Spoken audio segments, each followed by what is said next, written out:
આ વિડીયો દ્વારકાના મંદિર માટેનો છે। જે કોઈ દ્વારકાના ઠાકરને માનતા હોય વિડીયો આગળ ને આગળ શેર કરજો।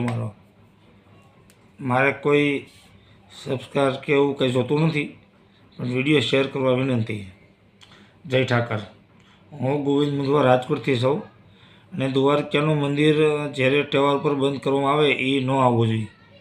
સતત મંદિર ખુલ્લું જ રહેવું જોઈએ, કેમ કે ક્યાંય ક્યાંથી માણસો આવતા હોય, કેવડા માણસો હાલીને આવે, કેવડી એની આરાધના હોય, કેવડી એની આસ્થા જોડાયેલી હોય ત્યારે આવે। ને તમે એક દી તો હાલો કેમ હાલે ખબર પડે।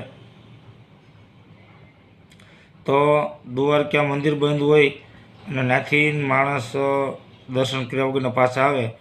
અત્યારે સેવા કરવાવાળા થતા હોય, પછી ત્યાંથી પગે લાગવા જાય, ના મંદિર 9 વાગ્યા બંધ કરી દે। તો મંદિર સતત ખુલ્લું રહેવું જોઈએ, મંદિર બંધ કરવામાં ન આવે। મંદિર તહેવાર ઉપર 15 દિવસ ખુલ્લું રાખો, 15 દિવસ કે મહિનો, ને સતત સેવા કરે છે બધી રાવટીવાળા।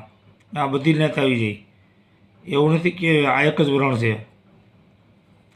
તો ભક્તોમાં નારાજ થાય છે અને ભક્તોના મગજમાં એવું થાય કે કેવડી આપણે અહીંયા હાલી અને દર્શન ન થયા, અને આઈસર લઈને જતા હોય, ખટારા લઈને જતા હોય, એ ઘણી ખરી વાહન જતું હોય, એનું ટોલ ટેક્સ લેવામાં ન આવે। નથી લેતા ખબર છે, પણ ન લેવો જોઈએ એમ મારું કહેવાનું। પણ મંદિર બંધ ન થવું જોઈએ, આ એ મારી વિનંતી છે।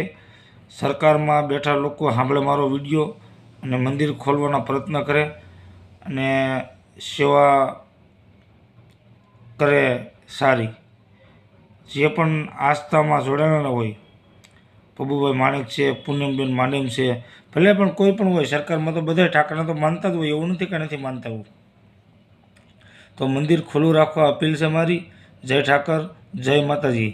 મંદિર બંધ કરવાનું ન આવે, એક મિલિટરી સતત મંદિર ખુલ્લું હોવું જોઈએ। જય ઠાકર, જય માતાજી। આ એના માટે જ એ વિડીયો છે મારો। બસ બધાય સપોર્ટ કરો, સાથ આપો। જય ઠાકર।